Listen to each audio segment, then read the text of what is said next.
It's Mrs. Blunt, or Amy, since we're not in school. Let's start the great Amy reads, take 2. The great Gilly Hopkins and her grandma's just arrived to a very messy house because people have been sick. So here we go. I'm right, aren't I? You are Galadriel. Her voice was southern but smooth, like silk to Trotter's burlap. Gilly nodded. My daughter, the woman fumbled in her purse and brought out a letter. My daughter left home She snapped the purse shut and raised her eyes to meet Gilly's puzzled ones. Many years ago, my husband and I'm sorry. Helplessly, Gilly watched the little woman stumbling for words, trying to tell a painful story and not knowing how. My husband, she tried to smile, your grandfather died nearly 12 years ago. Perhaps you should say something, thought Gilly. Geez, that's too bad. Yes, it was. The woman was pushing hard against the words to keep from crying. Gilly knew the trick. Oh boy, how well she knew that one. I tried to contact Courtney, your mother, at the time, of course, but I was not able to. In fact, the pitch of her voice went up. She stopped trying to talk and took a handkerchief from her purse, barely touching each nostril before putting it away. Go ahead and blow, honey. It'll make you feel better. Trotter would have said it, but Gilly couldn't quite get it out. As a matter of fact, the woman had recovered herself enough to continue. As a matter of fact, this letter is the first direct word I've had from my daughter in 13 years. You're kidding, said Gilly. She felt sorry, even though the woman's pain didn't seem to have anything to do with her. I didn't even know she had a baby. Wouldn't you think she'd want her old mother to know she had a baby? This was obvious the point where she, Gilly, was supposed to come into the story, but it still seemed far too remote, like something that had happened once to a friend of a friend. She tried to nod in a sympathetic manner. Gilly, I called you and called you. William Ernest stood, clutching the doorway for support, his face still flushed with fever, and he was dressed in his long grayish-white underwear. At the sight of a stranger, he stopped dead. The woman looked at him once hard, and then, as she had done with Mr. Randolph, she looked away quickly. I'm sorry, W.E., Gilly said. I didn't hear you call me. What's the matter? As soon as she asked, she knew. His long johns were wet all the way down the front. Gilly jumped up. Excuse me, I'll be right back.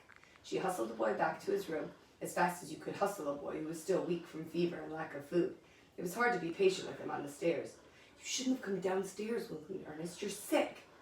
I'm wet, he said sadly. Couldn't help it. She sighed. I know. When you're sick, you just can't help it. She got on the last clean underwear, which was short and wouldn't be warm, and changed his sheets. She took the dry blanket off her own bed. He climbed in and turned his back to her at once, his strength exhausted. Gilly, honey, Trotter called drowsily as Gilly passed her door. You got company down there? Just playing the TV. Gilly smoothed her hair and tugged at her shirt as she went down the stairs. She knew she looked a wreck. She must have shocked the poor old lady right out of her socks. The woman gave a weak smile and nodded when Gilly came in. You poor thing, she said. Gilly looked behind to see if W.E. had followed her down. Bless your heart. There was no one else around. Me? Courtney didn't exaggerate. I'm just so glad you wrote her, my dear. How could they put you in such a place? Me? What was the woman talking about? What place? I know I shouldn't have burst in upon you like this, but I felt I had to see for myself before I talked with your caseworker. Will you ever forgive me for... There was a heavy thumping on the stairs. Both of them sat stark still and listened as it drew inexorably nearer. Oh, the little lady gasped. Swaying in the doorway was a huge, barefoot apparition in striped men's pajamas, gray hair cascading over its shoulders, and a wild look in its eye. I forgot! It was moaning as it swayed. I forgot! It grabbed frantically at the woodwork. I forgot! Gilly sprang to her feet. What did you forget, damn it? The turkey! Trotter was almost sobbing now. $15.38. I let it go to rot. She gave no sign that she noticed the visitor. Nothing's gone to rot. I would have smelled it, wouldn't I? Gilly couldn't help sneaking a sideways glance at the little woman, who was almost as frightened as W.E. when he spied a new word in his reading book. Go back to bed, Trotter. I'll put it right in the oven. The huge woman made an effort to obey, but nearly fell down just trying to turn around. I better sit for a minute.